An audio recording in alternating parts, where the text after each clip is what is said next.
खाने में चूहा, 4 बच्चे आईसीयू में। जयराज की एक वीडियो ने तबाह कर दिया पहला स्वाद। जयराज नफरत की आग में इतना पागल हो चुका है कि अब तो उसने सारी हद पार कर दी है। मंगल और पहला स्वाद का नाम बदनाम करने के लिए, मंगल को हमेशा हमेशा के लिए बिजनेस से हटाने के लिए जयराज ने मिलाया पहला स्वाद के खाने में जहर। और जब मंगल की कंपनी द्वारा इस खाने को आगे पहुंचाया गया तो कई सारे बच्चे इस खाने को खाकर बीमार हो चुके हैं। सारे ही माता पिता जो कि मंगल के पहला स्वाद पर भरोसा करते थे, आज वह मंगल के विरोध में खड़े हो चुके हैं। अब क्या करेगी मंगल? कैसे अपने आप को बेकसूर साबित करेगी? और क्या जयराज को अपने कर्मों की सजा मिलेगी? आइए जानते हैं आज की इस वीडियो में। तो चलिए बिना टाइम वेस्ट किए मंगल लक्ष्मी के लेटेस्ट एपिसोड का रिकैप शुरू करते हैं। पिछले एपिसोड में हमने देखा कि मंगल को आर्ट एंड क्राफ्ट रूम के अंदर बंद कर दिया था और आज की कहानी की शुरुआत होती है मंगल से, जहाँ पर मंगल आर्ट एंड क्राफ्ट रूम के अंदर बंद होती है और वह जोर जोर से चिल्ला रही होती है कि मुझे बचाओ बचाओ। लेकिन इस वक्त तक भी मंगल को बचाने के लिए कोई भी नहीं आता है। मंगल आर्ट एंड क्राफ्ट में रखा सामान को, चेयर को, कुर्सी को इधर उधर फेंकने लगती है। वह दरवाजे पर भड़कने लगती है ताकि कोई मंगल की आवाज सुनकर मंगल को आकर बचा ले। उसी वक्त हम देखते हैं कि कॉलेज के कुछ बच्चे जो कि वहाँ से निकल रहे होते हैं, जिनको आवाज आती है। जैसे वह बच्चे आकर देखते हैं तो उनको पता चलता है कि आर्ट एंड क्राफ्ट रूम के अंदर तो कोई बंद है। देखते ही देखते वहाँ पर पूरा कॉलेज इकट्ठा हो जाता है। साथ ही वहाँ पर प्रिंसिपल मैम भी आ जाती है। प्रिंसिपल मैम के साथ साथ वहाँ पर शुभी और ईशाना दोनों ही आ जाते हैं। इस वक्त तक किसी को भी पता नहीं चल रहा था कि आखिर अंदर कमरे के अंदर कौन बंद है। लेकिन उसी वक्त हम देखते हैं कि मंगल की जोर से चिल्लाने की आवाज आती है और शुभी पहचान जाती है कि कमरे के अंदर तो मेरी मासी बंद है, अरे दरवाजा खोलो।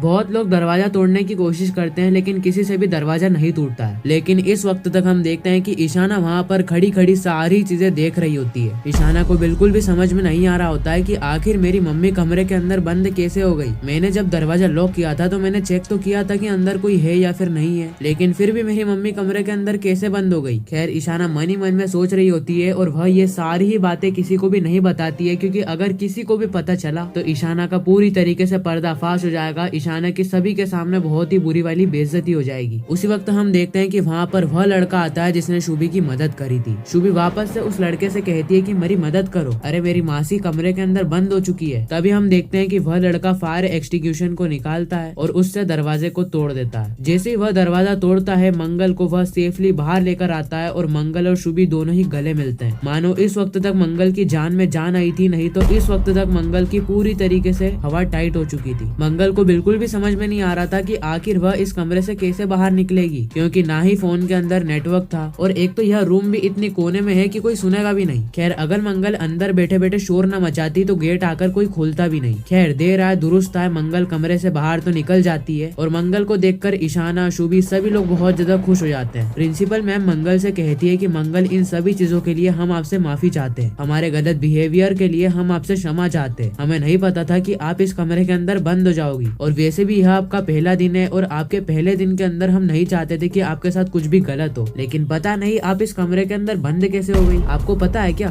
मंगल कहती है कि प्रिंसिपल मैम मुझे खुद को नहीं पता है कि आखिर मेरे को इस कमरे के अंदर किसने बंद कर दिया। अरे मैं तो ईशाना को ढूंढ रही थी, ईशाना को ढूंढते ढूंढते वहाँ पर आई थी। उसी वक्त हम देखते हैं कि वह लफंगे बच्चे कहते हैं कि ईशाना ने ही आपको कमरे के अंदर बंद करा था। मंगल कहती है कि ऐसा हो ही नहीं सकता है। वह बच्चे कहते हैं कि आप सीसीटीवी फुटेज चेक कर लो, और सीसीटीवी फुटेज क्या, आप तो ईशाना से ही पूछ लो, ईशाना ही आपको बता देगी कि आखिर उसने आपको कमरे के अंदर बंद करा है या फिर नहीं। खैर जैसे ही मंगल ईशाना से पूछती है और प्रिंसिपल मैम भी जब ईशाना से पूछती है तो ईशाना सभी लोगों को सच बता देती है कि उसी ने मंगल को कमरे के अंदर बंद करा था, लेकिन उसको नहीं पता था कि कमरे के अंदर मंगल है। उसने पहले आर्ट एंड क्राफ्ट के रूम को चेक करा था, लेकिन उसको नहीं पता चला कि अंदर उसकी माँ बंद है। प्रिंसिपल मैम कहती है कि यह तुम्हारी माँ है, तुमने तो हमें पहले नहीं बताया। प्रिंसिपल मैम मंगल से पूछती है कि मंगल सक्सेना, ईशाना सक्सेना आपकी बेटी है क्या? मंगल कहती है कि हाँ ईशाना मेरी बेटी है। प्रिंसिपल मैम कहती है कि ईशाना तुमने हमको इससे पहले तो नहीं बताया। खैर जैसे ही सभी लोगों को पता चलता है कि ईशाना मंगल की बेटी है, सभी लोग मंगल की तारीफ करने लगते हैं कि इतने बड़े एंटरप्रेन्योर की बेटी है ईशाना, वाह ईशाना तू तो कितनी ज्यादा लकी है। खैर इस वक्त तक सभी लोग यह सारी चीजें देखकर बहुत ज्यादा खुश हो जाते हैं, और अगर कोई सबसे ज्यादा खुश होती है तो वह है मंगल। खैर उसी वक्त हम देखते हैं कि वहाँ पर पुलिस आती है जो कि मंगल से कहती है कि मंगल सक्सेना आपके खिलाफ कंप्लेन आई है, यू आर अंडर अरेस्ट, आपको हमारे साथ चलना ही पड़ेगा। मंगल इस वक्त तक पुलिस से कहती है कि मेरा जुल्म क्या है, मैंने क्या करा है, लेकिन पुलिस सच्चाई बताने की जगह मंगल से कहती है कि आपको हमारे साथ चलना ही पड़ेगा, यह कोर्ट का ऑर्डर है और वैसे भी आपके खिलाफ कंप्लेन आई है। मंगल बहुत बार कंप्लेन पूछने की कोशिश करती है लेकिन पुलिस उठाकर मंगल को ले ही जाती जाती है। इस वक्त तक ईशाना, शुभी सभी लोग मंगल को रोकने की कोशिश करते हैं, पुलिस से पूछने की कोशिश करते हैं कि आखिर मंगल का जुल्म क्या है। प्रिंसिपल मैम भी पूछने की कोशिश करती है, लेकिन पुलिस किसी को भी कुछ ना बताकर मंगल को उठाकर सीधे पुलिस जीप के अंदर डालती है और मंगल को उठाकर ले ही जा रही होती है। उसी वक्त शुभी ईशाना से कहती है कि ईशाना तू तेरी मम्मी को रोक ना, अरे पुलिस वालों को समझा तो सही। ईशाना शुभी से कहती है कि पूरी ही कॉलेज के अंदर मेरी कितनी ज्यादा बेइज्जती हुई है आपको पता है, और वैसे भी मेरी मम्मी को मैं क्यों बचाऊं, जब मेरे समय पर उन्होंने मुझे नहीं बचाया तो उनके बुरे समय में मैं उनको क्यों बचाऊं, और वैसे भी हो सकता है कि मम्मी के काम ही ऐसे हो। खैर शुभी ईशाना की बातों को नजरअंदाज करके सीधे मंगल की जीप के पास जाती है, मंगल को रोकने की कोशिश करती है, लेकिन पुलिस इस वक्त तक जीप भगाकर ले जाती है मंगल को सीधे पुलिस स्टेशन। शुभी को इस वक्त तक पता चल जाता है कि आखिर मंगल को पुलिस क्यों पकड़ कर ले गई है, इसीलिए शुभी एक फोन लगाती है और अगले सीन में हम देखते हैं मंगल को, जहाँ पर पुलिस मंगल से पूछताछ कर रही होती है। यह कंप्लेन करी थी मंगल के अपोनेंट जयराज जी ने, जो कि मंगल से कहते हैं कि मंगल तुमने मेरे ऑफिस के अंदर आकर तोड़फोड़ करी है, मेरे ऑफिस के अंदर बहुत सारे चूहे छोड़े और इसी जुल्म के अंदर पुलिस ने तुम्हें अरेस्ट करा है। मंगल इस वक्त तक कहती है कि आपने मेरे गोडाउन के अंदर चूहे छोड़े थे उसका क्या, और वैसे भी मैं आपके ऑफिस के अंदर तोड़फोड़ करने नहीं बल्कि आपको चूहे लौटाने आई थी, और यह सभी चूहे आपके ही चूहे हैं। और इंस्पेक्टर साहब आपको पता है मेरी कंपनी का नाम है शुद्ध स्वाद, और मेरे गोडाउन के अंदर कितनी सारी खाने पीने की चीजें पड़ी रहती है आपको पता है, और अगर इन्होंने चूहे छोड़ दिए तो मेरी सारी चीजें खराब हो जाएगी, लेकिन यह तो इनको नहीं दिखा, इसीलिए मैं इनके चूहे इनको वापस लौटाने के लिए आई थी। खैर जगराज जी कहते हैं कि मेरे ऑफिस में आकर आपने तोड़फोड़ करी उसका क्या। मंगल कहती है कि वीडियो के अंदर कहाँ दिख रहा है कि मैंने तोड़फोड़ करी है, अरे मैं तो ऐसा सपने में भी नहीं सोच सकती कि मेरे अपोनेंट के ऑफिस में जाकर मैं तोड़फोड़ करूं, और वैसे भी वीडियो के अंदर यह प्रूफ तो नहीं हो रहा है ना कि मैंने तोड़फोड़ करी है। खैर उसी वक्त हम देखते हैं कि वहाँ पर जयराज जी के पापा आते हैं, जो कि मंगल से कहते हैं कि मंगल तुम बेगुनाह हो, तुम जा सकती हो। जयराज जी उसके पापा से कहता है कि यह आप क्या कर रहे हैं पापा, मंगल ने इतना बड़ा गुनाह करा है, ऑफिस के अंदर तोड़फोड़ करी है, ऑफिस के अंदर चूहे छोड़े हैं, आपको पता है ऑफिस के अंदर कितना सारा नुकसान हुआ है। जयराज जी कहते हैं कि तूने भी तो मंगल के ऑफिस में जाकर मंगल के गोडाउन में जाकर तोड़फोड़ करी थी ना, तूने भी तो मंगल के गोडाउन में जाकर चूहे छोड़े थे, और वैसे भी मंगल ने तेरे गोडाउन के अंदर तोड़फोड़ नहीं करी है, इसका मेरे पास सीसीटीवी फुटेज है, मंगल ने सिर्फ तेरे ऑफिस के अंदर चूहे छोड़े हैं, तोड़फोड़ तो तूने अपने खुद के हाथों से करी है। खैर इस वक्त तक जयराज जी के पापा आकर सारी चीजें बता देते हैं और मंगल बेगुनाह साबित होकर वहाँ से चले जाती है, और इसी के साथ यह एपिसोड भी यहीं पर ही खत्म हो जाता है। बाकी मैं मिलता हूँ आपको किसी नेक्स्ट इंटरेस्टिंग वीडियो में, जब तक के लिए गुड बाय।